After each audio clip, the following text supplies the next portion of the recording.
Assalamualaikum dear students, dear viewers, how are you? उम्मीद करता हूँ कि आप सब लोग खैरियत से होंगे। अगर आप मेरे इस चैनल पर न्यू हैं तो काइंडली सब्सक्राइब दिस चैनल। आपके सब्सक्रिप्शन से मुझे हौसला मिलेगा, मुझे एप्रिसिएशन मिलेगी। मैं मज़ीद इस किस्म की यूज़फुल वीडियोस जो हैं लॉ के रिलेटेड, पाकिस्तान अफेयर्स के रिलेटेड और इंग्लिश के रिलेटेड ये मैं इंशाल्लाह वक्तन फ़वक्तन अपलोड करता रहूँगा। और ये जो मेरी वीडियोस हैं ख़ास तौर पर स्टूडेंट्स के लिए, वकला हजरात के लिए, तमाम के लिए बहुत ज़्यादा मौसर हैं, यूज़फुल हैं, क्योंकि बेयर एक्ट जो है इज़ एवरीथिंग। बेयर एक्ट अगर आपको सही तरीके से पढ़ना आता है, उसकी एक्सप्लेनेशन आती है, तो नथिंग इज़ डिफ़िकल्ट। कुछ भी आपके लिए मुश्किल नहीं है। चाहे आपने जुडिशरी की तैयारी करनी है, प्रोसिक्यूटर की करनी है, आपने प्रैक्टिस करनी है, जो भी करना है, it is up to you. लेकिन बात यह है कि it is not difficult if you are able to read and understand the bare act. So touch with me and subscribe this channel. पिछले लेक्चर में हमने सेक्शन 39 तक किया था। इस लेक्चर में हम शुरू करेंगे सेक्शन 40 से कि by whom contracts must be performed. Person by whom promises to be perform, वो कौन सा शख्स होगा जो प्रॉमिस को परफॉर्म करने की ड्यूटी होगी जिस शख्स की। If it appears from the nature of the case that it was the intention of the parties to any contract that any promise contained in it should be performed by the promiser himself, such promise must be performed by the promiser. In other cases, the promiser or his representatives may employ a competent person to perform it.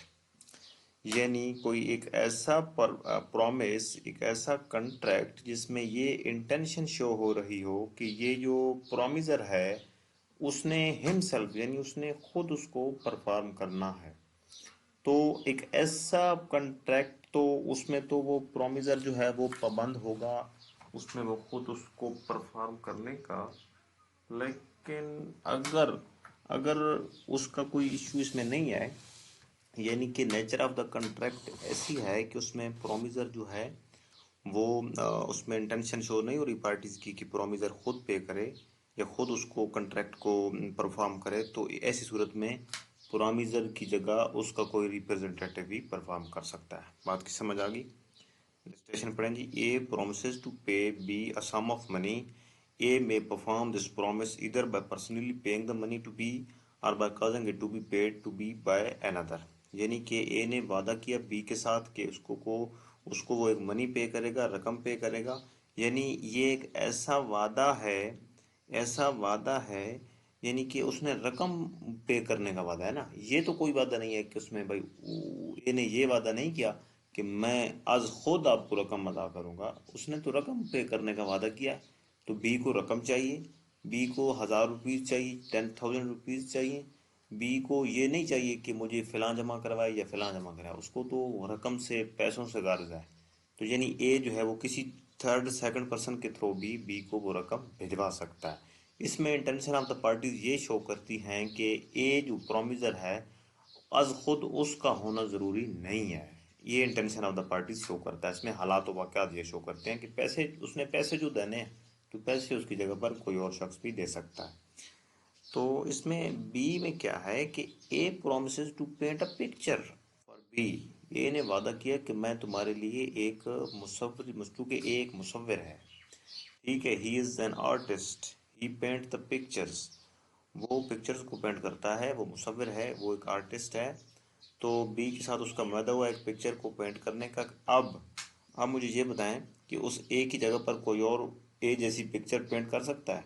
आप कर सकते हैं picture paint? ना मैं कर सकता हूँ, ना आप कर सकते हैं, ना कोई थर्ड पर्सन कर सकता है।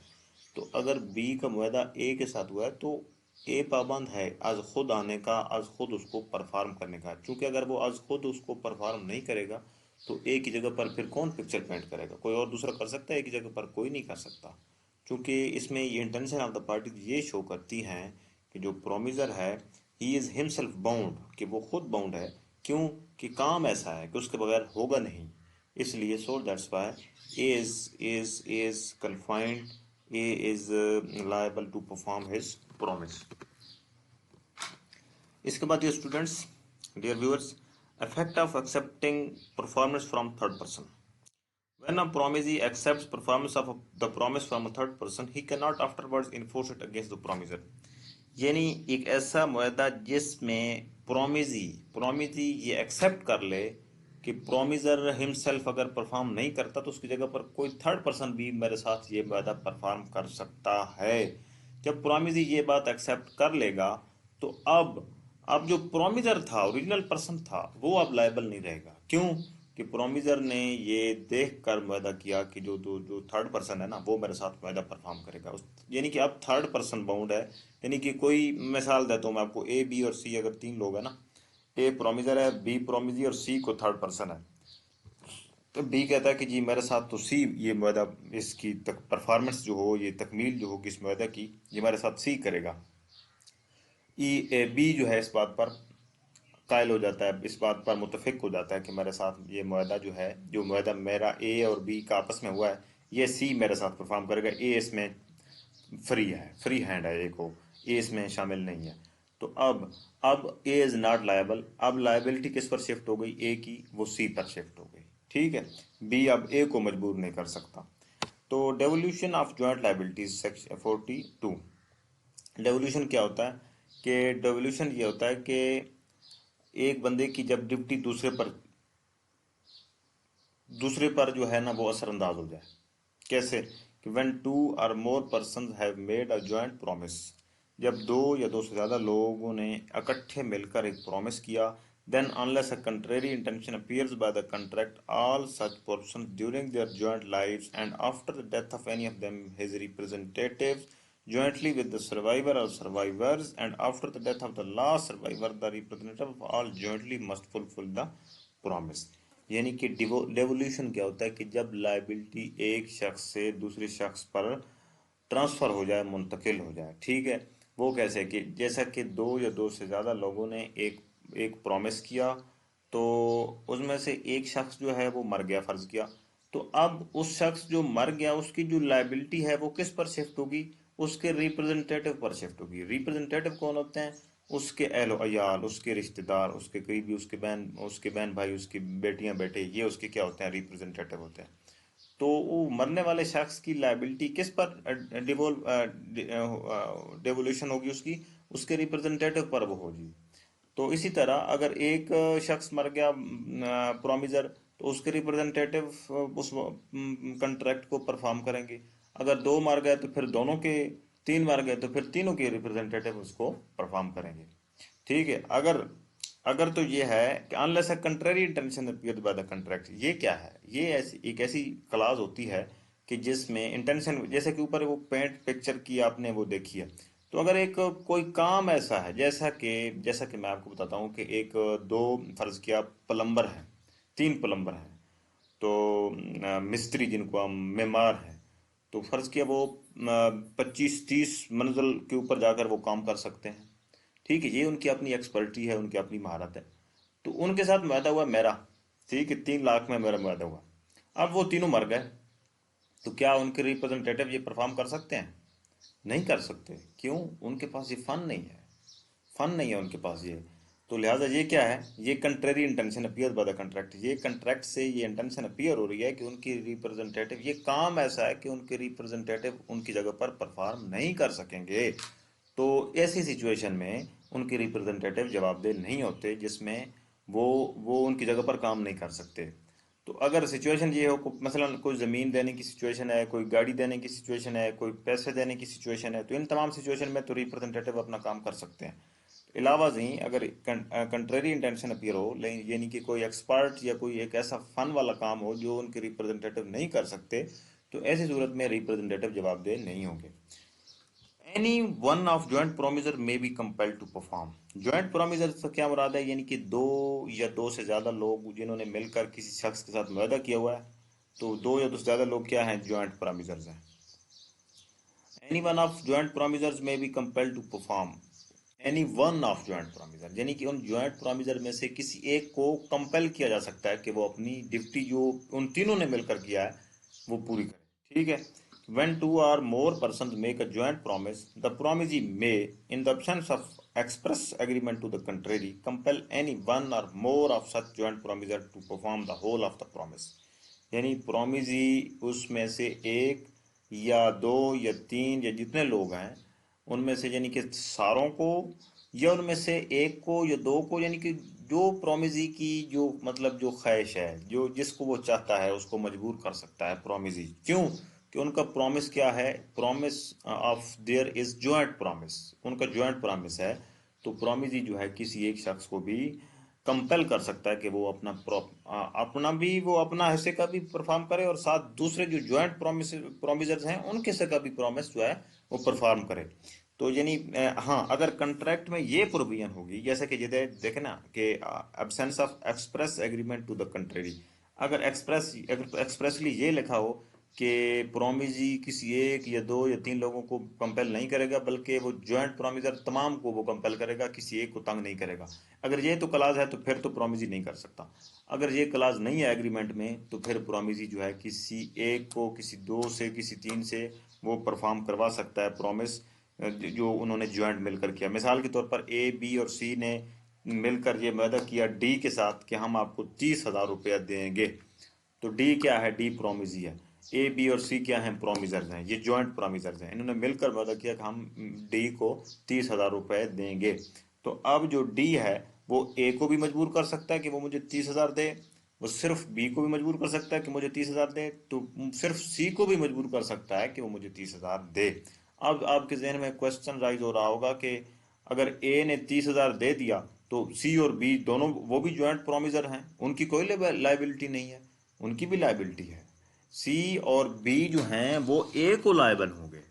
ए उनसे क्लेम कर सकता है अपने जो है ना शरीक, यानी कि शरीक से मुराद यह है कि उनके जो ए के जो है ना जॉइंट प्रोमिजर्स जितने भी हैं, ए ने अगर कोई पे किया है तो वो बी और सी दोनों से वो क्लेम कर सकता है अपना 10,000 रुपया कि भाई मैंने आपके हिस्से का 20,000 दिया है, 10,000 आपका और 10,000 आपका, तो लिहाजा 20,000 मुझे अपना जल्द अज जल्द मुझे अपना वो पे बैक करें, otherwise I will go to court, मैं अदालत में जाऊंगा और आपके खिलाफ केस करूंगा।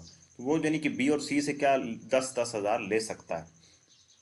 तो ईच प्रोमिजर में कंपेल कंट्रीब्यूशन, ये वही बात है जो मैंने अभी आपको की है कि each of two or more joint promisor may compel every other joint promisor to contribute equally with himself to the performance of the promise unless a contrary intention appear from the contract. Unless the contrary intention से क्या मुराद है? Unless the contrary intention से मुराद ये है कि फर्ज किया ए, B और सी ने ये वादा किया कि हम 10,000 रुपये यानी 30,000 रुपये देंगे डी को। ठीक है, इनका इकट्ठा वादा, ज्वाइंट प्रोमिजर ए, बी और सी है और प्रोमिजी कौन है? डी है। तो unless and contrary intention appear से मुराद ये है कि फर्ज किया ए ने बी का भी 10,000 पहले देना था पहले कभी, और सी का भी 10,000 देना था। अब जो डी प्रोमिजी है उसने मजबूर किया ए को, ए ने 30,000 तो दे दिए, हालांकि ज्वाइंट प्रोमिजर बी और सी भी साथ हैं। तो उनकी आपस में ये एग्रीमेंट में डील हो चुकी थी, ये क्लास मौजूद थी कि ए ने सी ने कहा मेरा भी 10,000 देना है, बी ने कहा मेरा भी 10,000 देना है। तो लिहाजा अब जो ए है वो 30,000 देगा, वो हमारी जगह पर भी पे कर देगा, अपने भी पे कर देगा। तो ये क्या है? ये है कंट्रेरी इंटेंशन। ठीक है, अगर इस किस्म की क्लास होगी तो फिर ए जो है वो कंट्रीब्यूशन के लिए बी और सी को नहीं कह सकता। अगर इस किस्म की कोई क्लास नहीं है, इस किस्म की कोई इंटेंशन नहीं है कंट्रैक्ट में, तो फिर जो ए है वो उनसे कंट्रीब्यूशन क्लेम कर सकता है। किससे? बी और सी से, जो क्या है? जो ज्वाइंट प्रोमिजर है।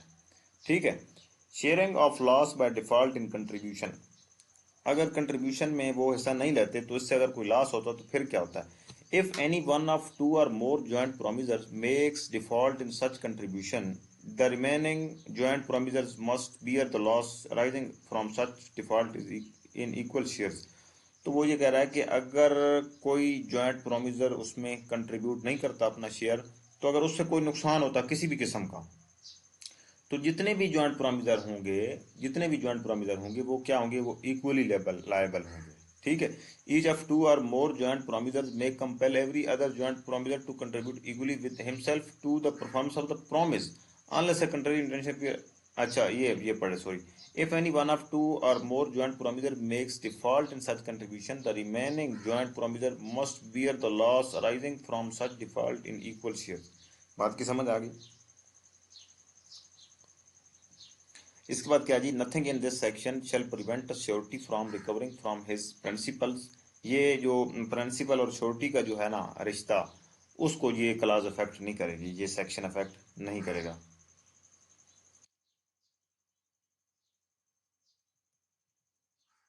उसके बाद ये A B and C jointly promise to pay D R S 30,000 rupees. D may compel either A और बी और C to pay him 3,000 rupees. बात की समझ, किसी को भी कंपेल कर सकता है। A B and C jointly promise to pay D the sum of 3,000 rupees. C is compelled to pay the whole. A is insolvent, but his assets are sufficient to pay one half of his debts. C is entitled to receive 500 rupees from A's estate and 112.50 rupees from B.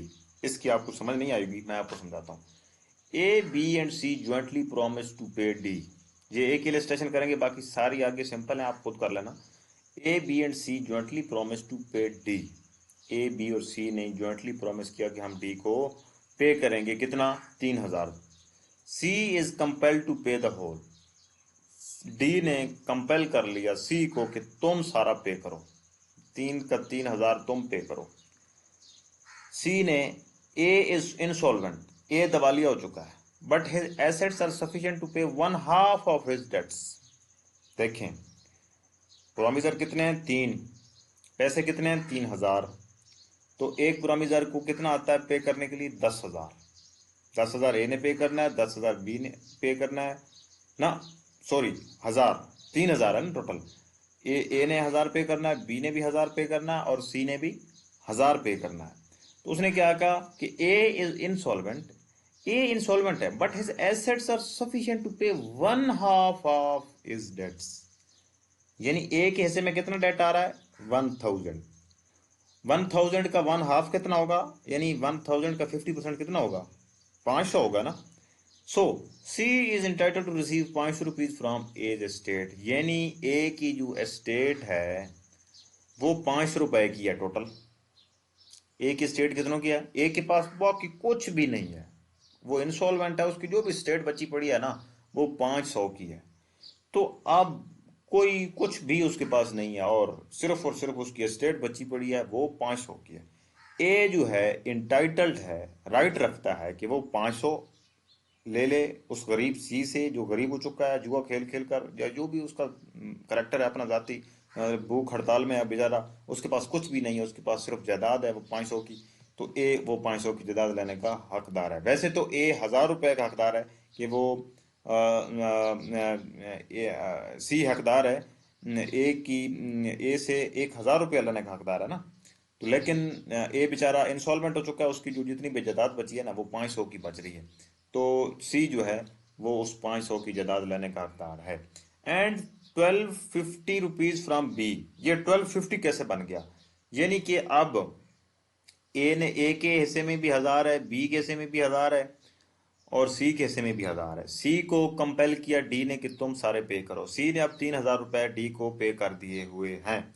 सी जब गया ए और B से लेने के लिए तो ए ने कहा जनाब मैं तो इंसॉल्वेंट हो चुका हूँ, मेरे पास तो जायदाद पड़ी है, वो है 500 रुपए की, one half of his debts. यानी कि मेरे वो जो मेरे हिस्से का 1,000 रुपया कर्जा बनता है ना, उसका आधा कीमत की मेरे पास जायदाद है। यानी ए ने कहा वो कितनों की है जी? वो 500 की है। सी ने कहा कि ठीक है मुझे 500 जी दे दो। सी इज इंटाइटल्ड, यानी कि सी राइट रखता है कि वो उसका 500 ले ले ए का। हालांकि सी राइट रखता है कि ए से 1,000 ले, लेकिन ए के पास 1,000 है नहीं।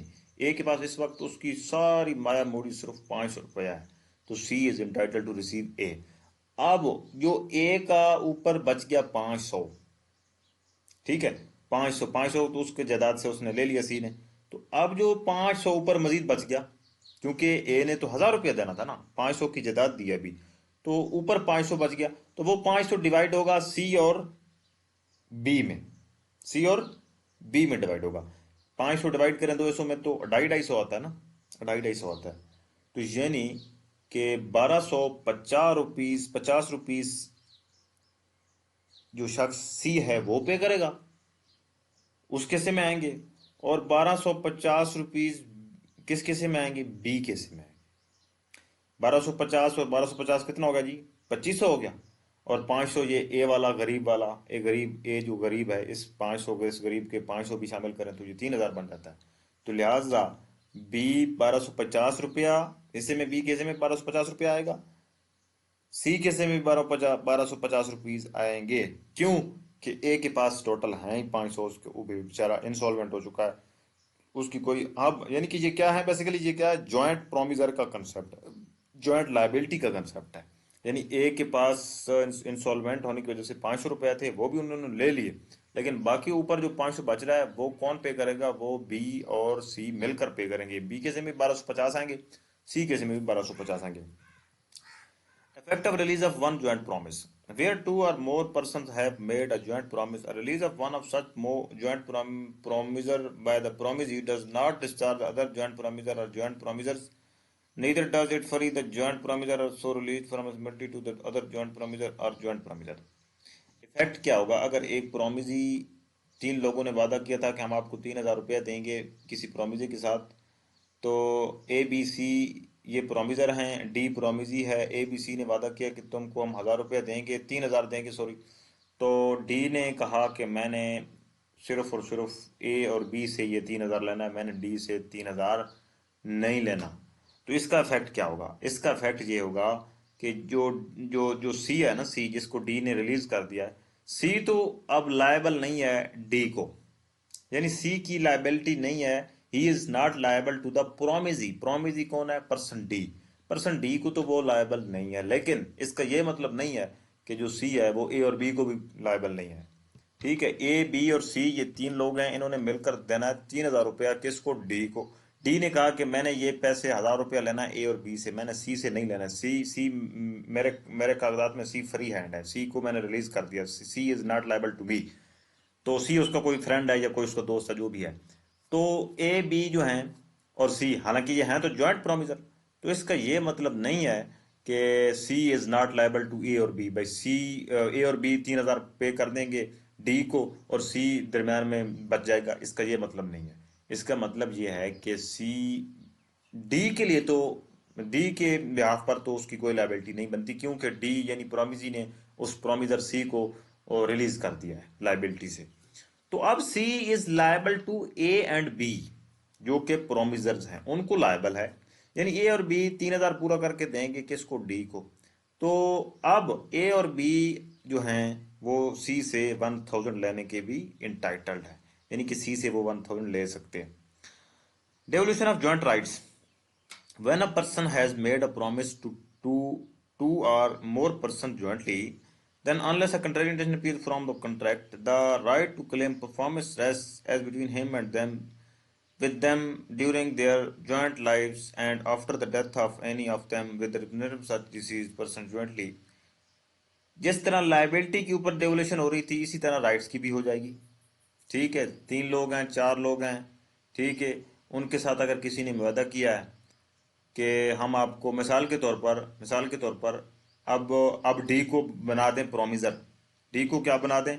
डी को बना दें प्रोमिजर। डी ने वादा किया तीन लोगों के साथ, ए बी और सी के साथ, कि मैं आपको 3000 रुपया दूंगा। इस पोजीशन में डी इज प्रोमिजर और ए बी और सी क्या हैं? प्रोमिजी हैं। तो अगर ए मर जाता है तो फिर डी पाबंद है 1000 रुपया देने का ए के रिप्रेजेंटेटिव को, यानी कि राइट। यहां पर किसकी डेवोल्यूशन की बात हो रही है? राइट की। ऊपर हमने किसकी डेवोल्यूशन की बात पढ़ी थी? लाइबिलिटी या ड्यूटी की डेवोल्यूशन की बात पढ़ी थी। यानी अगर प्रोमिजर मर जाए तो उसका रिप्रेजेंटेटिव उसकी जगह पर वो वादा परफॉर्म करने के लिए लायबल होगा। ये होती है devolution of liability. Devolution of rights ये है कि अगर प्रोमिजी, प्रोमिजी एक या एक से ज्यादा भी हो सकते हैं ना, अगर एक या एक से ज्यादा प्रोमिजी हूं और अगर उनमें से कोई एक प्रोमिजी मर जाए, तो वो जो उसका राइट है ना पैसे लेने का या कोई चीज लेने का जो राइट है, वो किस पर डिवॉल्व हो जाता है? वो डिवॉल्व हो जाता है उसके रिप्रेजेंटेटिव पे, वो उसके रिप्रेजेंटेटिव उससे लेंगे। ये लिस्टेशन पढ़ लें जी। A in consideration of 5000 rupees lent to him by B and C promises B and C jointly to repay them that sum with interest on a day specified. B dies, the right to claim performance rests with B representative। यानी कि B और सी को ए ने वादा किया था कि मैं आपको 5000 रुपया जो है ना वापस करूंगा, 5000 रुपया दूंगा। बी मर जाता है स्पेसिफाइड डेट पे, तो अब वो उसका जो शेयर है बी का वो किसको दिया जाएगा? वो उसके बी के रिप्रेजेंटेटिव को दिया जाएगा। Time and place of for performance. Time for performance of promise where no obligation is to be made and no time is specified. Whereby the contract of promiser is to perform his promise without application by the promisee and no time for the performance is specified. The engagement must be performed within reasonable time. अगर कोई application का भी जिक्र नहीं है, application से मुराद क्या है कि प्रोमिजी ने अक्सर औकात ये होती है, ये क्लास होती है एग्रीमेंट्स में कि प्रोमिजी ने एप्लीकेशन गुजारनी है कि जनाब प्रॉमिसर साहब आपका वादे का वक्त हो चुका है, आपने फलान डेट और टाइम को इतनी चीज़ें मुझे पहुंचा देनी है। ठीक है, यानी कि प्रॉमिजी अब अक्सर औकात एप्लीकेशन रहता है। तो अगर एप्लीकेशन की भी कोई प्रोविजन नहीं है, कोई स्पेसिफाइड टाइम भी नहीं है, तो फिर क्या होगा? फिर रीजनेबल टाइम होगा। रीजनेबल टाइम से क्या मुराद है? रीजनेबल टाइम से मुराद ये है कि मिसाल के तौर पर मेरी कोई फैक्ट्री है, उसमें कपास का काम होता है। ठीक है, कपास की फसल अभी तक कच्ची है, अभी तक पकी नहीं है, तो यानी कि 15 दिनों के अंदर अंदर वो कपास की फसल जो है वो उसकी काश्तकारी हो जाएगी। तो एक पर्सन बी के साथ मेरा कंट्रैक्ट होता है, उससे मैं लेता हूँ डीजल। कितना डीजल लेता हूँ जी? 500 बैरल डीजल मैं उससे बस वायदा होता है। मैं उसको कहता हूँ जी 15 दिन, ठीक 15 दिन बाद कपास की फसल की काश्तकारी मुकम्मल होकर कपास मेरी फैक्ट्री के अंदर आ जाएगी, तो उसकी मजीद रिनोवेशन के लिए आपने मुझे इतना जो डीजल है ना वो उस दिन मुझे आप पहुंचा देना है। तो ये क्या हो गया? Reasonable time. 15 दिन के अंदर, 15 दिन के फौरी बाद, 16वें दिन या 15 दिन के अंदर अंदर, ये क्या है? रीजनेबल टाइम है। तो अगर वो बंदा ये करता है कि 3 महीने बाद आता है या 4 महीने बाद आता है, तो ये रीजनेबल टाइम नहीं होगा। यानी कि question what is reasonable time is in each particular case a question of fact. ये हर केस में डिफर करता है, ये हर केस में क्वेश्चन ऑफ फैक्ट है कि यहाँ पर रीजनेबल टाइम क्या होगा। मिसाल के तौर पर आपने ये मुझे सारी जो चेयर हैं, फर्नीचर है, मुझे अपने बेटे की शादी पर आपने ये देनी है। तो बेटे की शादी का रीजन, बेटे की अभी उम्र है जी 6 महीने।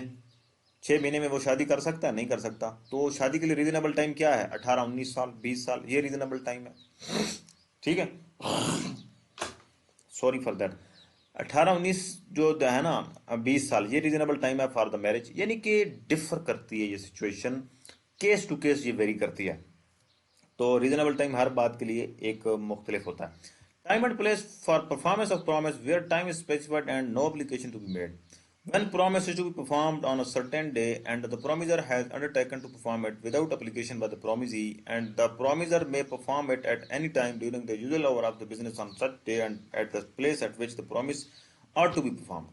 अगर टाइम फिक्स है ना, अगर टाइम फिक्स है, यानी कि ये क्लाज नहीं है कंट्रैक्ट में कि अक्सर औकात ये होता है कि प्रॉमिस ही ये क्लाज रख देता है कंट्रैक्ट में कि मैं आपको खुद एप्लीकेशन भेजूंगा, जब आपने कंट्रैक्ट परफॉर्म करना है मैं आपको बताऊंगा बताऊंगा। ये प्रॉमिस ही ये क्लाज रखता है।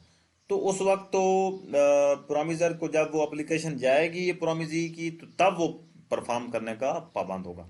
अगर एप्लीकेशन की कोई क्लाज नहीं है लेकिन टाइम भी फिक्स है, टाइम भी फिक्स है, तो अब क्या? अब यूजुअल आवर जो हैं, यूजुअल आवर क्या होते हैं, वर्किंग आवर्स क्या होते हैं, यानी कि सुबह 6 7 से लेकर शाम 4:30 5 6 बजे तक, ये होते हैं जी वर्किंग आवर्स, यूजुअल आवर। अब एक बंदा ये करे कि वो काटन का ट्रक लाद कर, हमने मेरा वायदा हुआ था उसके साथ कि आपने जी 16 तारीख को 12 बजे दिन आपने मेरी फैक्ट्री में ये ट्रक उतारना है, ये मेरा उसके साथ वायदा हुआ।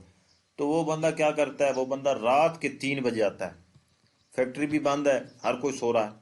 3 बजे वो आता है, वो 1 घंटा वेट करता है, वो चला जाता है। तो क्या ये रीजनेबल टाइम पे आया? नॉट एट ऑल, ये रीजनेबल टाइम पे नहीं आया। इसीलिए तो ये कंडीशन रखी गई है सारी कि अगर टाइम फिक्स हो तो उस टाइम फिक्स पर यूजुअल आवर्स में आना बहुत ज़रूरी होता है। अगर वो ना आएगा तो इसका मतलब है वो कि कंट्रैक्ट वाइड हो जाएगा at the option of the promisee. ठीक है। A promises to deliver goods at B warehouse on the 1 January. 1 जनवरी पर उसने बी के वेयर हाउस में कुछ चीज़ें डिलीवर करनी है ए ने। ए प्रोमिसर है, बी क्या है? प्रोमिस है। On that day A brings the goods to B warehouse but after the usual hour for closing it. यानी कि वो लाता तो है लेकिन after usual hours, usual hour के यानी कि बाद लाता है। And they are not received, और उनको जो बी है वो रिसीव नहीं कर पाता। A is not performed is promise, A ने अपना प्रॉमिस जो है अपने हिस्से का वो परफॉर्म नहीं किया। इसका मतलब ये होगा कि उसको जो टाइम दिया गया था, रीजनेबल यूजुअल आवर्स दिए गए थे, उसमें उसने वो वादा परफॉर्म नहीं किया। इसीलिए इसलिए ए का वादा जो है ए की बेहाफ परफॉर्म नहीं हुआ, और B has the option to declare it wide because A can not fulfil his promise. उसने अपना वादा परफॉर्म नहीं किया। Application for performance on certain day to be at proper time and place. When a promise is to be performed on a certain day and the promiser has not undertaken to perform it without application by the promisee, it is the duty of the promisee to apply for performance at a proper place and within the usual hour of that business. इसमें यह है कि जो मैंने आपको बताया कि application देता है प्रोमिजी, बाज दफ़ा ऐसा होता है कि कोई रीजनेबल टाइम पता नहीं होता प्रोमिजी को कि मुझे किस वक्त ये ज़रूरत पड़ सकती है। एन वक्त वायदा हो जाता है दोनों फरीकों का। प्रोमिजी कहता है कि जनाब, सॉरी, प्रोमिजी ये कहता है कि मुझे अभी तक कोई कंफर्म नहीं है कि किस वक्त मुझे इनकी ज़रूरत पड़ेगी, इन चीज़ों की। तो लिहाजा आपका और मेरा वायदा हो रहा है, और मैं आपको एप्लीकेशन भेजूंगा, आपको कोई पैगाम भेजूंगा कि आपने फ़लाँ डेट को फ़लाँ फिक्स टाइम पे हमें ये चीज़ें पहुंचानी है। ठीक है, अगर प्रोमिजर एग्री कर लेता है तो अब एप्लीकेशन भेजेगा प्रोमिजी फिक्स टाइम पे, जब जब उसको ज़रूरत पड़ेगी। तो वो जो फिक्स टाइम होगा ना, वो जब वो जो प्रोमिजी डेट फिक्स करेगा या टाइम फिक्स करेगा या जो प्लेस फिक्स करेगा कि फिलां जगह पर फिलां टाइम पर आपने ये चीज़ें मुझे पहुंचानी है, तो अब प्रोमिजर पाबंद है उस दिन उस जगह पर उन चीज़ों को, उतनी क्वालिटी की चीज़ों को पहुंचाने का पाबंद है। जैसे कि अगर उसने कहा कि 2 ट्रक कॉटन के आपने मुझे पहुंचाने हैं, अगर उसने 1 ट्रक पहुंचाया तो फिर भी वायलेशन होगी। यानी उसने 2 ट्रक पहुंचाने हैं, जिस क्वालिटी की कॉटन उसने कही है उसी क्वालिटी की कॉटन पहुंचानी है, उसी तारीख को पहुंचानी है, उस टाइम पे पहुंचानी है और उस जगह पर पहुंचानी है। ये सारे उनमें इंग्रेडिएंट्स पूरे होने जरूरी होते हैं कि in each particular case is a question of fact. वही बात है।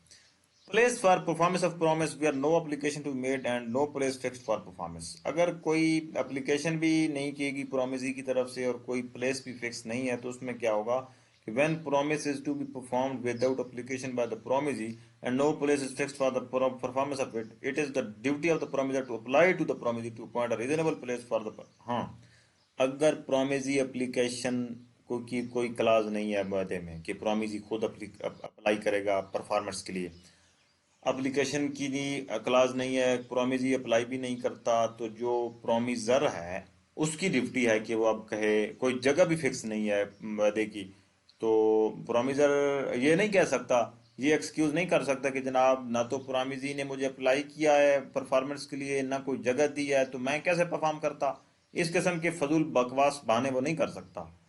तो अब लॉ ने उसको पाबंद कर दिया है। अगर जगह भी नहीं है मेंशन, प्रोमिजी अप्लाई एप्लीकेशन भी नहीं देता, तो अब प्रोमिजर जो है वो उसकी ड्यूटी है कि वो अप्लाई करे किसको, प्रोमिजी को, कि जनाब बताया जाए कि आपकी ये चीज़ें किस जगह पर पहुंचानी है। तो वो प्रोमिजी खुद उसको बताएगा कि जनाब ये चीज़ें आपने अलकयूम इंडस्ट्री लाहौर में पहुंचानी है। ठीक है, फिलां फिलां पते पर आपने पहुंचानी है। तो A undertakes to deliver 1,000 pounds of jute to B on a fix day. ठीक है, फिक्स डे पर वो वादा करता है। A must apply to B to appoint reasonable place for the purpose of receiving it and must deliver it to him at such place. A पाबंद है कि उस जगह पर उस चीज़ों को पहुंचा दे 100 मन जो ज्यूट हैं बी को। अगर बी ने कोई जगह फिक्स नहीं की या बी की एप्लीकेशन भी बी ने अप्लाई भी नहीं किया परफॉर्मेंस के लिए, तो ए पाबंद है कि वो उसे अप्लाई करे और पूछे कि कौन सी जगह पर आपको ये चीज़ें पहुंचानी है। Section 50 है performance in manner or at time prescribed or sanctioned by promisee. The performance of any promise may be made in any manner or at any time which the promisee prescribed or sanctions. यानी कि performance जो है वो जिस तरीके से promisee आपको कहेगा, जिस जगह पर कहेगा, जैसे कहेगा, तो यू आर बाउंड, आप पाबंद हैं, यानी प्रोमिसर पाबंद है। B owes A 2,000 rupees, A desire B to pay the amount to A's account with C. B ने ए का 2,000 रुपया देना है। B owes A 2,000 rupees. ओज का मतलब होता है उसने कर्ज देना है, पैसे देने हैं। बी ने ए के 2,000 रुपए देने हैं। A desire B to pay the amount to A's account with सी।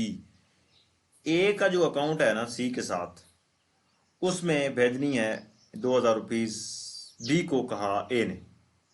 अब बैंकर सी कौन है? अब banker B who also banks with C. B का कुछ मामलात हैं, सी के साथ कुछ मामलात हैं। Orders amount to be transferred from his account to A's credit and this is done by C. यानी कि वो ऑर्डर करता है कि मेरे अकाउंट से ए के अकाउंट में ये पैसे भेज दिए जाएं, तो ये काम करता है C. Afterwards and before A knows of the transfer, इसके बाद ए को पता चल जाता है कि उसका जो ट्रांसफर है अकाउंट में जो बी की तरफ से पैसे आने थे वो पैसे क्या हो गए, ट्रांसफर हो गए। सी फेल्स, लेकिन सी जो है वो फेल हो जाता है, जो उससे होता नहीं है, जो भी रीजन बनती है। There has been a good payment by B, यानी कि बी की बिहाफ पर जो पेमेंट हो चुकी है वो गुड हो चुकी है। तो इसको इलस्ट्रेशन को उन्होंने कम्प्लेक्स कर दिया है। इसको मैं सादा अंदाज में आपको यूं बता सकता हूं कि अगर ए ने बी ने अगर ए के पैसे देने हैं ना, बी ने 2,000 रुपया देना है, इसी मिसाल को मैं आपको सिंपल करके बताता हूँ। बी ने पैसे देने हैं 2,000 रुपीज किसको, ए को।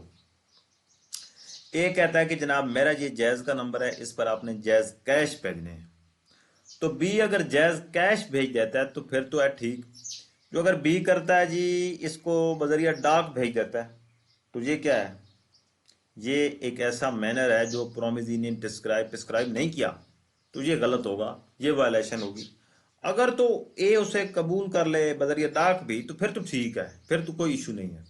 अगर ए ये कहे कि नहीं जनाब, मैंने तो आपको बजरिया जैज कैश कहा था, आपने बजरिया डाक क्यों भेज दिया, तो फिर जो बी है वो पाबंद है बजरिया जैज कैश भेजने का भी। और साथ अगर ए को कोई नुकसान हुआ, मसलन मैं आपको बताता हूँ कि 2,000 की वजह से उसको, अगर वो जैज कैश भेजता तो उसके पास अर्जेंट पहुंच जाने थे, उसने बजरिया डाक भेजे तो उसके 3-4 दिन उसके बाद उसके पास पहुंचे, तो 3-4 दिन 2,000 ना होने की वजह से हो सकता है ए को कोई नुकसान हो गया हो। तो जो वो नुकसान हुआ है ना, वो नुकसान भी बी पाबंद है पूरा करने का। वो क्यों पाबंद है, वो पाबंद इसलिए है कि वायलेशन बी ने की है, बी ने मैनर्स की वायलेशन की है जो ए ने प्रेस्क्राइब किया था कि मुझे आपने जैज कैश भेजना है, तो बी ने भेज दिया बजरिया डाक, तो ये क्या हो गया, ये गलत हो गया। ये सारी ये मतलब यही इसका क्रक्स है इस पूरे सेक्शन का। Performance of reciprocal promises. Reciprocal promises क्या होते हैं? रेसिप्रोकल प्रोमिसेस ये होते हैं कि मैं आपके साथ ये वादा करूं कि आपको मैं 5 लाख रुपया दूंगा अगर आपने ये 2 कमरे तामीर करके दिए। 5 लाख देना ये मेरा प्रॉमिस है, 2 कमरे तामीर करके देना ये आपका प्रॉमिस है। रेसिप्रोकल प्रॉमिस का ये मतलब है कि promise exist at the both sides, दोनों तरफ से प्रॉमिस मौजूद है, तो it is called as the reciprocal promises. इनकी परफॉर्मेंस कैसे होगी कि promiser not bound to perform unless reciprocal promisee ready and willing to perform। When a contract consists of reciprocal promises to be simultaneously performed, no promiser need perform his promise unless the promisee is ready and willing to perform his reciprocal promise। यानी कि मसलन मैं प्रोमिजर हूं, मैंने कहा कि मैं आपको 5 लाख रुपया दूंगा, आप हैं प्रोमिजी, आपने कहा कि हम आपको 2 कमरे तमीर करके देंगे। तो अगर अगर आप नहीं आ रहे कमरे तमीर करने के लिए, आपका मेरा जो डेट है वो 7 तारीख फिक्स है, आप 20 तारीख हो गई अभी तक आपने कॉल नहीं उठाई, आप नहीं आ रहे, यानी कि it's mean you are not willing to perform your promise. तो मुझे कोई ज़रूरत नहीं है कि मैं आपका आपकी जो आपके साथ जो मेरा प्रॉमिस है, यानी 5 लाख रुपया देने का जो प्रॉमिस है मेरा, वो मैं परफॉर्म करूं, मुझे कोई ज़रूरत नहीं है।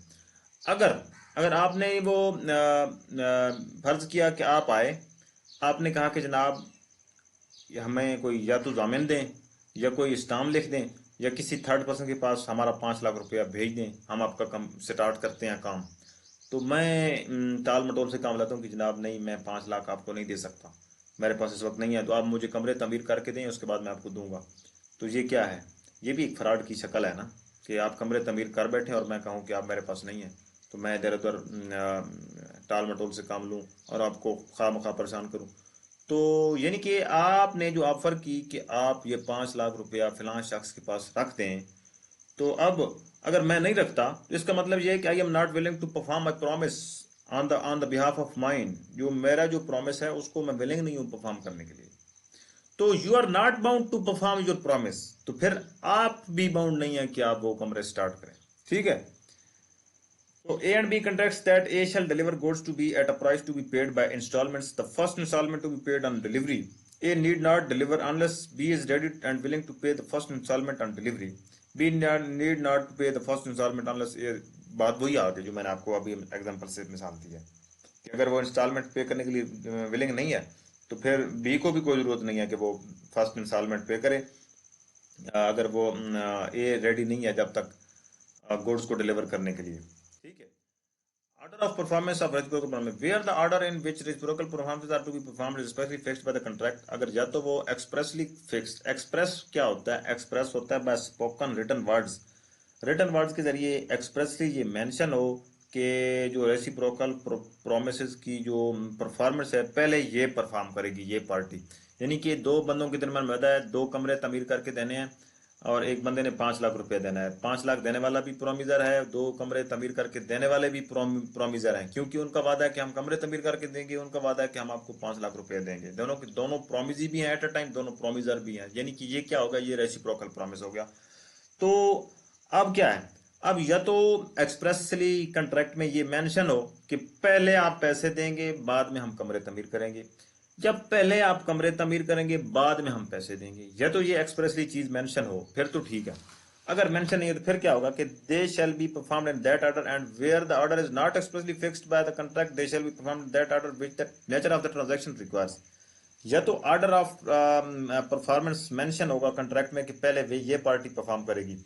अगर इस किस्म का कोई ऑर्डर मेंशन ना हो तो फिर क्या होगा, फिर ट्रांजैक्शन की सिचुएशन देखी जाएगी, जैसे कि A and B contracts that A shall build a house for B at a fixed price.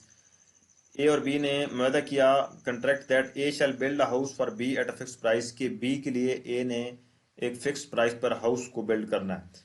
As promise to build the house must be performed before B promise to pay for it, यानी कि असूली तौर पर यह बात है कि transaction का असूल यही है कि अगर ए और बी का वादा होता है कि ए मिस्त्री है, मेमार है, कि बी को मैं कमरा तमीर करके दूंगा, असूली बात तो यही है कि पहले कमरा तमीर हो उसके बाद आप उसके पैसे दे दें, रोजाना की बुनियाद पर उसे दे दें, या उसके साथ कोई जो भी आपका एक तरतीब होती है पैसे देने की, यानी कि पहले काम बाद में पैसे। ठीक है, ये एक असूल होता है। तो यानी कि ये ट्रांजैक्शन ये खुद बता रही है कि हाउस जो है ये पहले बिल्ट होगा।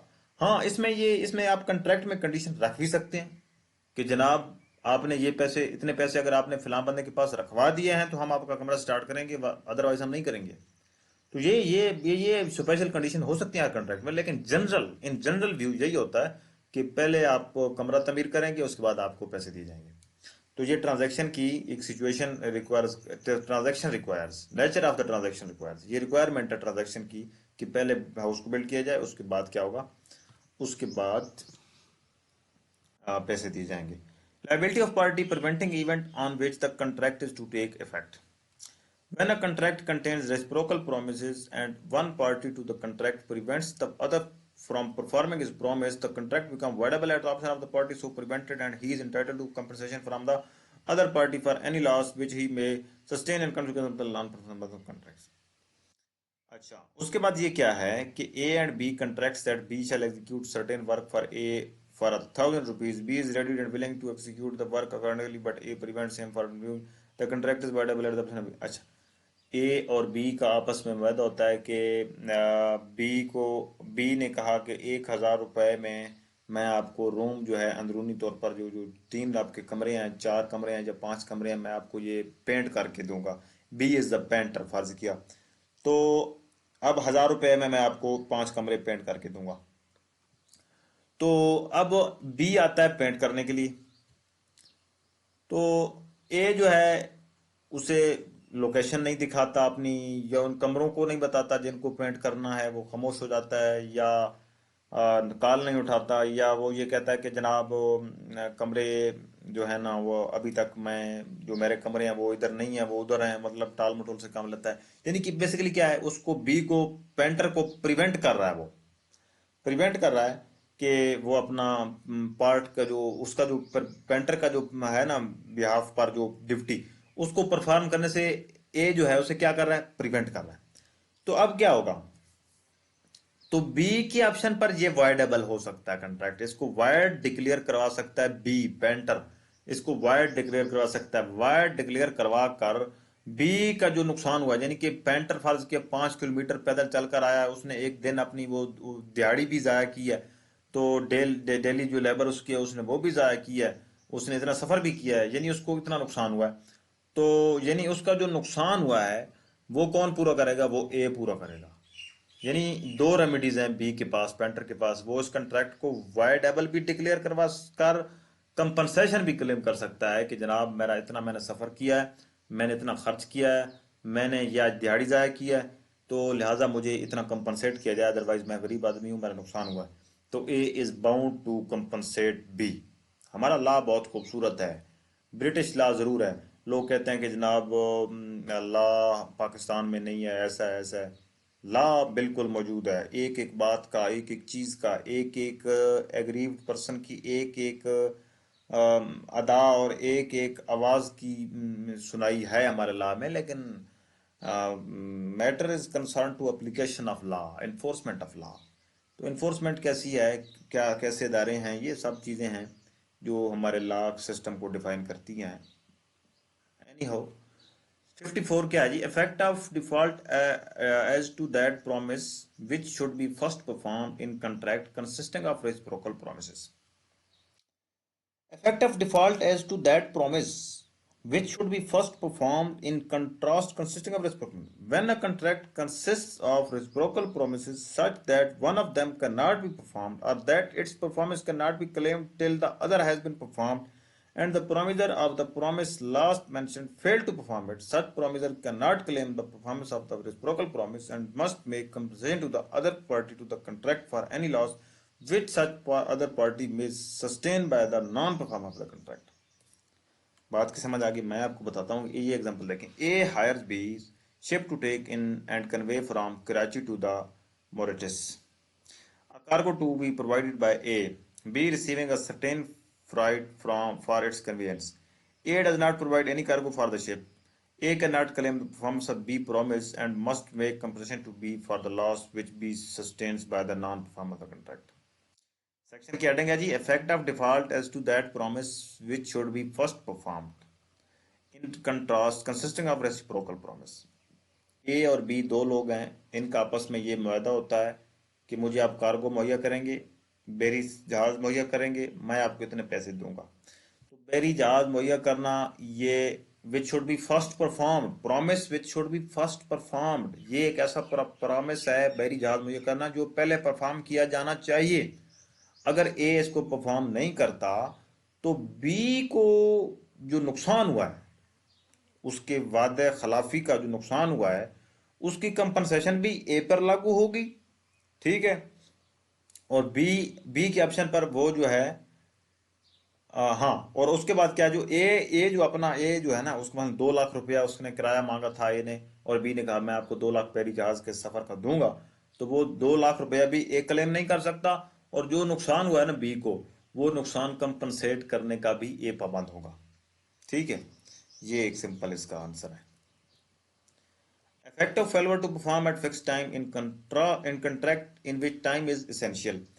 When a party to a contract promises to do a certain thing at or before a specific time, or certain things at or before a specific time, then fail to do any such thing at or before the specific time, the contract also such if it has not been performed become voidable at the option of the promise of the intention of the party that time should be less than the contract. Essence of the contract क्या है? Essence of the contract ये है कि time is the essence of the contract से मुराद ये है कि एक ऐसा कंट्रैक्ट जिसमें टाइम ज़रूरी है। टाइम इसमें क्या है? ज़रूरी है कि अगर एसेंस ऑफ द कंट्रैक्ट की प्रोविजन ये होती है कि अगर इस टाइम पर ये मुआहदा परफॉर्म ना किया गया तो इतना जुर्माना हर्जाना देने का प्रोमीजर पाबंद होगा। यानी साथ एक पिनल क्लाज भी है। पिनल क्लाज से मुराद क्या है कि साथ जुर्माने की भी शेक है कि अगर अगर फिक्स टाइम पर ये आपने ना किया तो आप इतने पैसे देने के पाबंद होंगे। तो ये क्या हो गया? ये है एसेंस ऑफ द कंट्रैक्ट। हम एक ऐसे कंट्रैक्ट को, इस ऐसे कंट्रैक्ट में टाइम को क्या कहते हैं जी? Time is the essence of the contract, जिसमें टाइम जरूरी हो। तो अगर तो एसेंस ऑफ द कंट्रैक्ट है टाइम, और उस टाइम पर वो कंट्रैक्ट परफॉर्म नहीं होता, तो जो प्रॉमिस ही है उस कंट्रैक्ट को वाइडेबल डिक्लेयर करवा सकती है। वो पार्टी प्रोमिजी जो है उस कॉन्ट्रैक्ट को वायडेबल डिक्लेयर करवा सकती है। ठीक है, क्यों? कि वो मुतलका टाइम पर पूरा नहीं। वाइडेबल से क्या मुराद है? वाइडेबल से मुराद ये है कि पार्टी अदालत जाएगी, वो ये कहेगी कि time was the essence of the contract, time हमारे कंट्रैक्ट का एसेंस था, लेकिन इसमें वो परफॉर्म नहीं किया गया, तो लिहाजा इसको इसको रिजेक्ट किया जाए, इस हमारे इस कंट्रैक्ट को, इसको वाइड डिक्लेयर करके इसको खत्म किया जाए, तो वो पार्टी खत्म करवा सकती है। Effect of such failure when time is not essential, अगर टाइम इसेंशियल ना हो तो फिर अगर एक बंदा टाइम पर नहीं पहुंचता तो फिर क्या इफेक्ट होगा? If it was not the intention of the party that the time should be of the essence of the contract, the contract does not become viable by the failure to do such thing at or before the specific time, but the promise is entitled to compensation from the promisor for the loss occasioned by। अच्छा, ऊपर क्या है? अगर time is the essence of the contract, तो प्रोमिजी के पास क्या option है? प्रोमिजी के पास ऑप्शन है कि वो कंट्रैक्ट को वाइडेबल डिक्लेयर करवा सकती है, ये उसके पास रेमेडी है। अगर तो time is the not essence of the contract, तो फिर प्रोमिजी के पास रेमेडी क्या है? फिर प्रोमिजी के पास रेमेडी वाइडेबल डिक्लेयर करवाने की नहीं है, बल्कि उसके पास कंपनसेशन की रेमेडी है कि वो कंपनसेशन वसूल करे। Effect of acceptance of performance at time other than that agreed upon, if in case of contract viable on account of the promisor failure to perform his promise at the time agreed, the promisee accept performance of such promise at any time other than that agreed, the promisee cannot claim compensation for any loss occasioned by the not performance of the promise at the time agreed unless at the time of such acceptance he gives not। ठीक हो गया, बात की समझ आ गई। अगर time was the essence of the contract और प्रोमिसर उस फिक्स टाइम पर प्रोमिसी के पास नहीं पहुंचता प्रोमिसर, तो अब प्रोमिसी के पास ये भी ऑप्शन है कि वो उसकी चीजें वसूल भी कर सकता है, उसको उसको उस कंट्रैक्ट को कैरी ऑन भी कर सकता है, ये भी उसके पास ऑप्शन है। अगर तो उस मुतलका वक्त पर वो कंट्रैक्ट नहीं पूरा हुआ, तो फिर कोई नेक्स्ट फ्यूचर में कोई डेट फिक्स हो सकती है, प्रोमिसी कर सकता है कि फलां डेट को हमें ये चीजें मुहैया कर दी जाएं। तो अब जो कंपनसेशन है ना जी, कंपनसेशन अब क्लेम नहीं करेगा प्रोमिसी, क्यों? कि उसने एक्सेप्ट कर ली है उसकी गलती, उसकी माफी, उसकी जो और लेट उससे हुई है उसको एक्सेप्ट कर लिया और एक आगे डेट फिक्स कर दी है। तो अब वो जो प्रोमिसी है वो उसको क्या करेगा? उससे कंपनसेशन वसूल नहीं करेगा, अनलेस अनलेस अनलेस अनलेस अगर जिस वक्त वो आगे टाइम दे रहा है ना प्रोमिसी उस प्रोमिसर को, तो अगर प्रोमिसी ने ये कहा कि जनाब मैं आपसे कंपनसेशन वसूल करूंगा इसकी, क्यों? कि आपने वायलेशन की है, तो अगर वो नोटिस दे देता है कि मैं इस वायलेशन की तो आपसे कंपनसेशन वसूल करूंगा ही करूंगा, अगर नेक्स्ट टाइम भी किया तो फिर भी वसूल करूंगा, तो अगर वो नोटिस देता है तो फिर तो कंपनसेशन ले सकता है। अगर नोटिस नहीं देता कंपनसेशन लेने का, तो इसका मतलब समझा यही जाएगा, ये प्रज्यूम किया जाएगा कि जो प्रोमिसी है राइट ऑफ कंपनसेशन वेव कर चुका है, यानी छोड़ चुका है। बात की समझ आ गई? Agreement to do impossible act, an agreement to do an act impossible in itself is void, कि अगर कोई इम्पॉसिबल एक्ट करने का मुआहदा कोई करता है तो वो क्या होगा? एग्रीमेंट, वो एग्रीमेंट वाइड होगा। Contract to do act afterward becoming impossible unlawful, अगर एक ऐसा कंट्रैक्ट किया जाए जो बाद में इम्पॉसिबल या अनलॉफुल हो जाए, यानी जिस वक्त कंट्रैक्ट हुआ था उस वक्त तो वो इम्पॉसिबल नहीं था, लेकिन बाद में वो इम्पॉसिबल हो गया, या उस वक्त लॉफुल था जिस जब कंट्रैक्ट हुआ, लेकिन बाद में वो अनलॉफुल हो गया, तो एक ऐसे कंट्रैक्ट की क्या सिचुएशन होगी? कि a contract to do an act which after the contract is made becomes impossible or by reason of some event which the provider could not prevent, unlawful becomes void when the act becomes impossible or unlawful, जिस वक्त वो act unlawful या impossible हुआ उस वक्त वो wide हो गया। यानी ड्यूरिंग कंट्रैक्ट तो वो ना इम्पॉसिबल था ना अनलॉफुल था, लेकिन बाद में जब भी वो इम्पॉसिबल हुआ या अनलॉफुल हुआ, तो वो उस वक्त क्या हो गया? वो उस वक्त वाइड हो गया। Compensation for loss through non performance of act known to be impossible और unlawful, where one person has promised to do something which he knew or with reasonable diligence might have known, and यानी कि with reasonable diligence might have known, यानी थोड़ी बहुत कोशिश से मामूल के मुताबिक वो जान सकता है।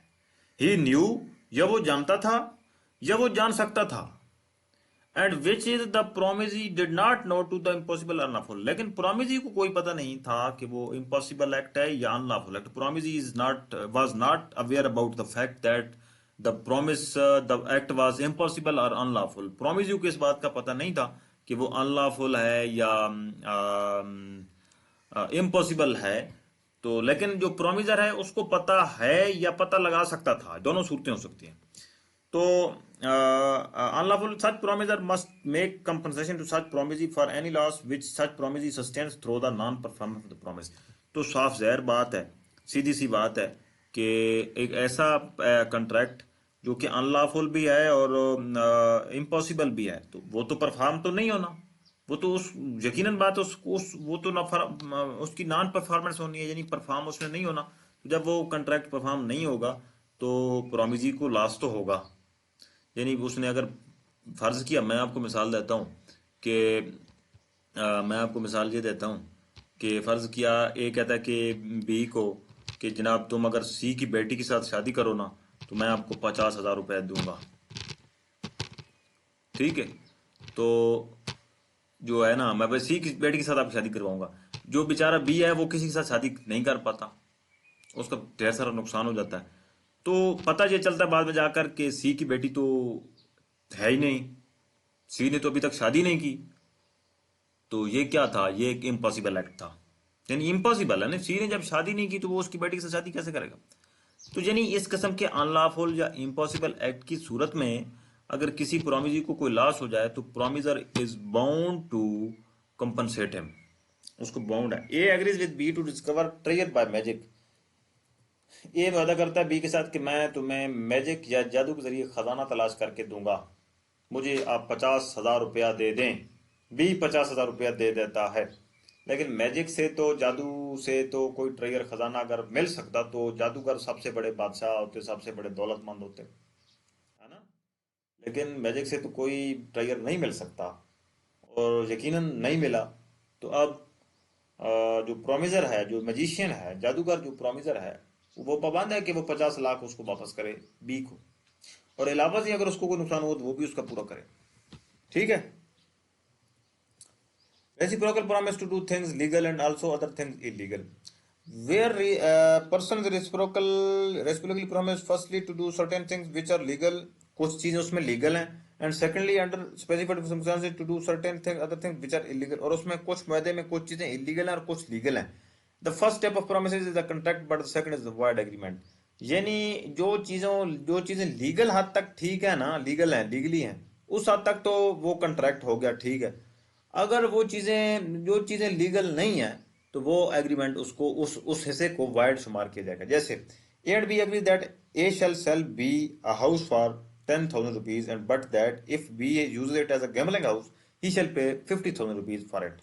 बात की समझ आ गई। उसने कहा, ए ने कहा कि बी को कि मैं आपको एक हाउस दूंगा, 10,000 रुपीज में ये हाउस मैं आपको दे सकता हूं।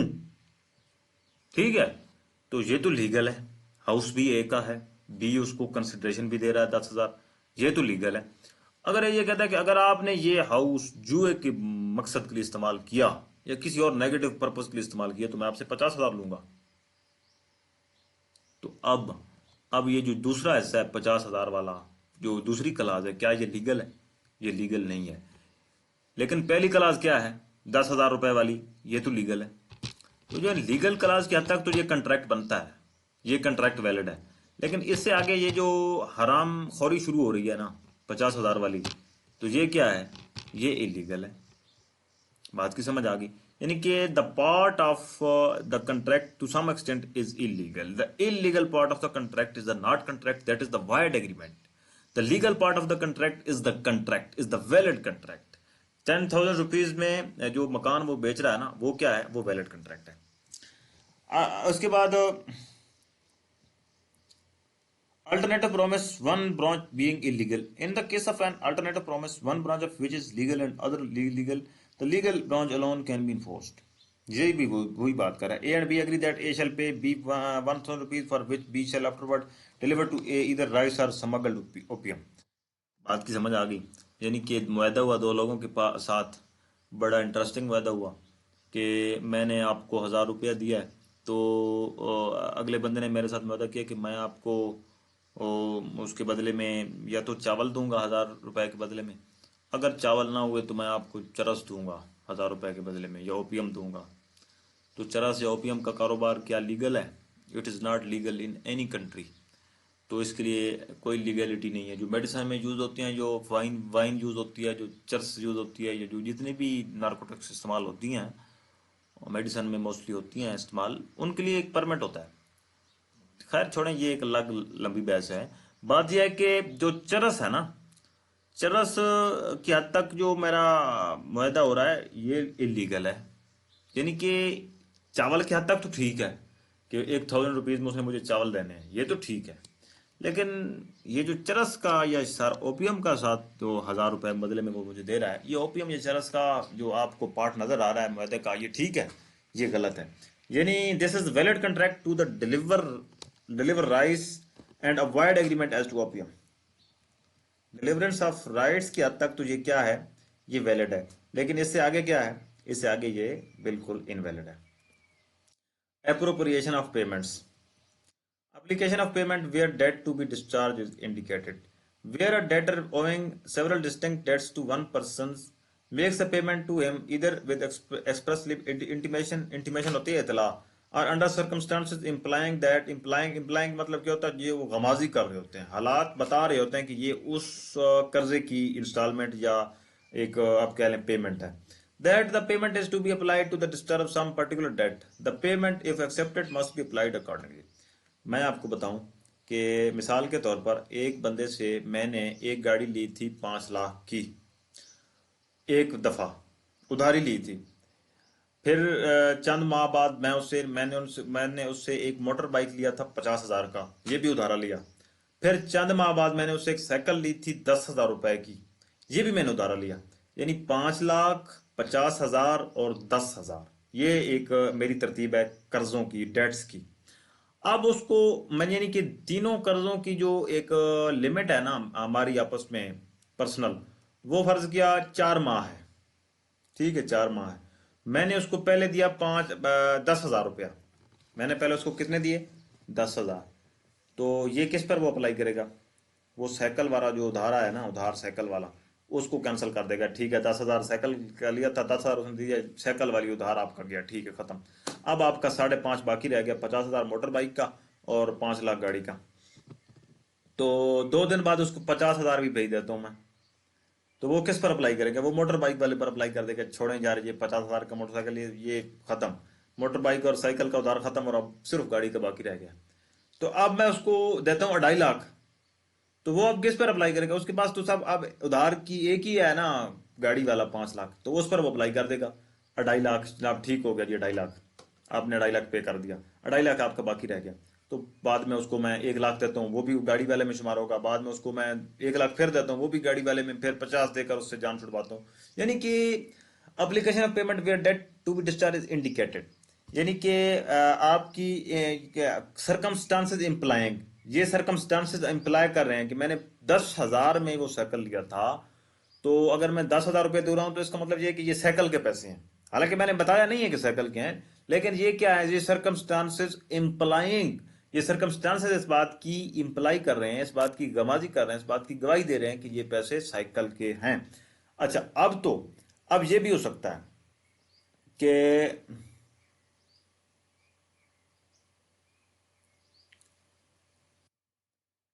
सेक्शन 60 पर आ जाए। Application of payment where debt to be discharge is not indicated, where the debtor has omitted to intimate and there are no other circumstances indicating to which debt the payment is to be applied, the creditor may apply it at his discretion to any lawful debt actually payable to him for the debtor, whether his recovery is or is not barred by law enforced for time being force as to be the limitation of suit। अगर उसने नहीं की, अगर उसने नहीं की कि या कोई हालात नहीं बता रहे, मिसाल मिसाल दे रहा हूँ मैं आपको कि 5,000 मैंने एक बंदे से कर्जा पहले लिया, फिर 5,000 फिर लिया, 5,000 फिर लिया, 5,000 फिर लिया, यानी मैंने उससे 20,000 टोटल कर्जा लिया हुआ, मुख्तलिफ सूरतों में, मुख्तलिफ किस्तों में। तो अब अगर मैं उसको 2,000 रुपया देता हूँ ना, 2,000, तो वो उस टोटल में से नेगेट कर लेगा। ठीक है, अब अगर उसको मैं 500 देता हूँ तो फिर वो भी टोटल में से नेगेट कर लेगा। यानी कि अब नहीं पता चल रहा, हालात से नहीं पता चल रहा कि ये किसके पैसे में दे रहा हूँ, किस उधार वाले दे रहा हूँ, तो वो टोटल में से नफी करता रहेगा। ठीक है, Application of payment where neither party appropriates, where neither party makes any appropriation to the payment shall be applied in discharge of the debts in order of time, whether they are not barred by law enforced for time in full maintain if debts are of equal standing, the payment shall be applied in discharge of each proportionally. अगर वो equal standing के dates हैं, मसलन 50,000 का मैंने motorcycle एक दफा लिया, 50,000 का मैंने मोटरसाइकिल एक दफा लिया, 50,000 का मैंने मोटरसाइकिल एक दफा लिया, 50,000 का मोटरसाइकिल मैंने, यानी कि यानी कि 4 लाख के मोटरसाइकिल लिए, चार, यानी कि 4 लाख के मोटरसाइकिल कितने आएंगे, 8 मोटरसाइकिल आएंगे, ठीक है। 50,000 में मैंने एक मोटरसाइकिल लिया, 4 लाख में मैंने 8 मोटर बाइक लिए, 50,000 में एक मोटर बाइक बनता है मेरा। अब मैं अगर उसको देता हूं जी, फर्ज किया 75,000 रुपीज देता हूं अगर मैं उसको, तो वो क्या करेगा, वो उस टोटल जो है ना 75,000 को उसको डिवाइड करेगा, मोटरसाइकिल कितने हैं जी, 8, 8 पर डिवाइड करेगा, 80,000 कर लें, 80,000 मैं उसको देता हूँ तो वो 8 पर डिवाइड करेगा, यानी कि हर मोटर बाइक का जो उसका और मेरा सौदा हुआ था उसमें से 10-10 हज़ार रुपया कम हो जाएगा, यानी 40-40 हज़ार फी मोटर बाइक वो बकाया रह जाएगा। तो यानी इस तरह अगर वो इक्वल स्टैंडिंग के कोई डेट्स है ना, तो उनमें से वो उनको प्रोपोर्शनेट कर लेगा, उनसे वो प्रोपोर्शनेटली उससे निस्बतन उनसे वो थोड़ा थोड़ा कम कर लेगा। तो contracts which need not be performed, ऐसे कंट्रैक्ट जिनको परफॉर्म करने की कोई जरूरत नहीं होती। Effect of novation, rescission and alteration of contract, if the parties to the contract agree to substitute a new contract for it or the signed alter to the original contract need not be performed। अच्छा, novation क्या होता है, novation ये होता है बेटा, dear viewers, novation ये होता है कि अगर दो लोग हैं, उन्होंने एक वादा किया है कि जनाब इतने कमरे हमने बनाने हैं और इतने पैसे होंगे, तो बाद में मिस्त्री साहब ये कहते हैं कि मेरे पास इतना वक्त नहीं है, तो मालिक मकान ये कहता है कि हाँ यार ठीक है, इतने कमरे बनाने के लिए मेरे पास पैसे भी नहीं है, तो लिहाजा इसको इसकी नोवेशन कर ली जाए इस कंट्रैक्ट की, इसको यानी कि हम इसी कंट्रैक्ट को हम कुछ नया इसमें कुछ ऐड कर लें, इसमें कुछ अल्टर कर लें। तो वो अल्टर इस तरह करते हैं कि जनाब पहले अगर 7 कमरों का वादा हुआ था ना, तो अब उसमें 2 कमरे हो गए, 7 लाख में वादा हुआ तो अब 2 लाख में होगा, ठीक है, यानी कि अब टर्म एंड कंडीशन थोड़ी तब्दील हो गई। तो जो पुराना कंट्रैक्ट था उसको अब परफॉर्म करने की कोई जरूरत नहीं है, ठीक है, अब नया कंट्रैक्ट परफॉर्म होगा। अब ये जो नया कंट्रैक्ट हमने बनाया है ये क्या है, ये नोवेशन है। रिसीजन क्या है, रिसीजन ये है कि खत्म करना, पिछला कंट्रैक्ट जिसको हमने खत्म किया है ये क्या है, ये रिसीजन है। अल्ट्रेशन क्या है, अल्ट्रेशन ये है कि हमने 7 कमरों से 2 कमरे लिया है, 7 लाख से हम 2 लाख पे लिया है, ये क्या है, ये अल्ट्रेशन है। तो इस तरह अगर कोई हम नया कंट्रैक्ट करेंगे तो फिर पुराने कंट्रैक्ट को परफॉर्म करने की जरूरत नहीं होती। Promise may dispense with the remit performance of promise. Every promisee may dispense with the remit wholly or in part the performance of the promise made to him, or may extend the time for the promise, or may accept a series of its revision which thing। अच्छा, यानी कि promisee may dispense with or remit performance of promise, ये promisee का अख्तियार है कि वो ये कहे कि अगर आपने मेरा 5 लाख देना है तो आप ना दें, डिस्पेंस विद यानी उसे छोड़ दे, माफ कर दे, यानी ये उसका अख्तियार है। ये भी उसका अख्तियार है कि रिमिट कर दे, यानी उससे कम कर दे, 5 लाख की बजाय उससे 2 लाख ले ले, ठीक है, कहे कि जनाब ठीक है तुम बरी हो, यही समझा जाएगा कि आपने मुझे 5 लाख दे दिया, यानी रिमिट कर दिया, 5 लाख लेना था उससे 2 लाख लेकर उसे माफ कर दिया। तो ये भी प्रोमिजी के पास अख्तियार है। A promises to paint a picture for B, B afterwards forbids him to do so, A is no longer bound to perform promise, ठीक है। ए ओज बी 50,000 रुपीज, ए ने बी को देने हैं जी 5,000 रुपया देने हैं। A pays to B and B accept, A B को पे करता है, बी एक्सेप्ट करता है। In satisfaction of the whole debt 2,000 rupees paid at the time and place at which the rupees were payable, the whole debt is discharge, यानी कि जिस जगह पर उसने 5,000 रुपया देना था, ए ने वहां पर दिए 2,000 रुपया बी को, तो बी मुतमिन हो गया। बी क्या हो गया, मुतमिन हो गया। जब बी मुतमिन हो गया या सेटिस्फाइड हो गया, तो इसका मतलब क्या हुआ, इसका मतलब ये हुआ कि बी ने उसको रिमिट कर दिया है प्रोमिजी ने, और वो जो प्रॉमिस है ए का वो अपनी पे उसने पूरा परफॉर्म कर दिया। Consequences of rescission of voidable contract, when a person at whose option a contract is voidable is signs it, the other party thereto need not perform any promise therein contained in which he is promiser, The party rescinding a voidable contract shall, if he has received any benefit thereunder from another party to such contract, restore such benefit so as far as may be person from whom it was received. अगर कोई वायडेबल contract है, ठीक है, वायडेबल contract है, जैसा कि मैं आपको देता हूं कि फर्ज किया कि एक शख्स की कन पट्टी पर आपने पिस्टल रखा, आपने कहा कि यहाँ पर मुझे 5 लाख रुपए दो वरना मैं आपको जान से मार दूंगा, ठीक है। या मतलब इस तरह कह लें, कनपट्टी पर पिस्टल रखा, आपने कहा कि ये गाड़ी मुझे, आपने ये आपकी गाड़ी 10 लाख की है, मुझे आपने ये 5 लाख की देनी है, ये आपका मुआहदा हो गया। तो voidable at the option of party, किस किस किस पार्टी के ऑप्शन पर ये कंट्रैक्ट वायडेबल है? उस पार्टी के ऑप्शन पर जिसकी कनपट्टी पर आपने पिस्टल रखा, उसके ऑप्शन पर ये वायडेबल कंट्रैक्ट है। तो उसको क्या कर देगी, उसको रिसाइंड कर देगी ये पार्टी जिसकी कनपट्टी पर आपने पिस्टल रखा, ये शख्स उसको रिसाइंड कर देगा। रिसाइंड का मतलब क्या है? इसको मनसूख कर देगा, इसको कैंसिल करवा देगा, इस कंट्रैक्ट को वाइड डिक्लेयर करवा देगा। तो अगर तो जो प्रोमिजर है उसने कोई उससे मफाद लिया हुआ है, ठीक है, या मसलन मसलन मैं आपको दे रहा हूं कि मसलन उसकी कनपट्टी पर पिस्टल रखा हुआ है, उसे कहा कि आपकी गाड़ी 10 लाख की, मुझे 3 लाख की दे दें। 3 लाख उसने अगर वसूल कर लिया है, उस पार्टी ने जिसकी कनपट्टी पर आपने पिस्टल रखा था, उसने अगर तीन 3 लाख वसूल कर लिया है, तो वो उस 3 लाख को वापस कर देगा ना, वो 3 लाख को वापस भी कर देगा और कंट्रैक्ट को क्या कर देगा, रिसाइंड भी करवा देगा। ठीक है, जब वो कंट्रैक्ट रिसाइंड हो गया यानी कंट्रैक्ट भी खत्म हो गया, उसकी गाड़ी भी महफूज हो गई, वो 3 लाख जो उसने लिया था ना, वो भी अब वापस कर दिया जाएगा उस शख्स को जो उसको बगैर फ्री कंसेंट उसको कॉन्ट्रैक्ट में शामिल करवाना चाह रहा था। That's it. Obligation of person who has received advantage under void agreement or contract that become void. When an agreement is discovered to be void or when a contract becomes void, any person who has received any advantage under such agreement or contract is bound to restore it or to make a compensation for it to the person from whom A pays B 1,000 rupees in consideration of B's promising to marry C. ए ने B को 1,000 रुपया पे किया कि तुम अगर B के promising to मेरी सी के बी चूंकि प्रॉमिस कर चुका था कि मैं सी के साथ शादी करूंगा, और ए ने उससे 1,000 रुपया पे किया था इस प्रॉमिस का। तो as daughter C is dead at the time of promise, यानी कि एक शख्स ने 1,000 रुपया दिया दूसरे शख्स को कि तुम सी की ए की सी की ए की डॉटर के साथ शादी करोगे जिसका नाम सी है। तो 1,000 रुपया लेकर उसने शादी का वादा किया। बाद में पता चला कि सी जो है, ए की डॉटर जो है सी, वो मर चुकी है, वो तो जिंदा ही नहीं है। तो ये क्या है, ये एग्रीमेंट वॉइड है। तो अब वो शादी करने वाला जिसने वादा किया था सी के साथ शादी करने का, अब सी तो मर चुकी है, तो अब वो 1,000 रुपया जो उसने ले लिया है वो वापस करने का पाबंद है। किसको? ए को। Mode of communicating or revoking resignation of voidable contract. Rescission of यानी कैंसलेशन ऑफ वॉइडेबल कॉन्ट्रैक्ट्स का मोड क्या होगा, जो हमने पढ़ा था कम्युनिकेशन, ऑफर की कम्युनिकेशन और रिवोकेशन की कम्युनिकेशन। आपने रिवोक ऑफर को रिवोक कैसे करना है और एक्सेप्ट कैसे करना है, ये प्रॉपर हमने ऊपर सेक्शन में पिछले लेक्चर में हमने पढ़ा था, आप लेक्चर को सुन सकते हैं, उसका लिंक भी मैं नीचे दे दूंगा। Effect of neglect of promise to afford promisor reasonable facilities for performance. If any promisee neglects or refuses to afford the promisor reasonable facilities for the performance of his promise, the promisor is excused by such neglect or refusal.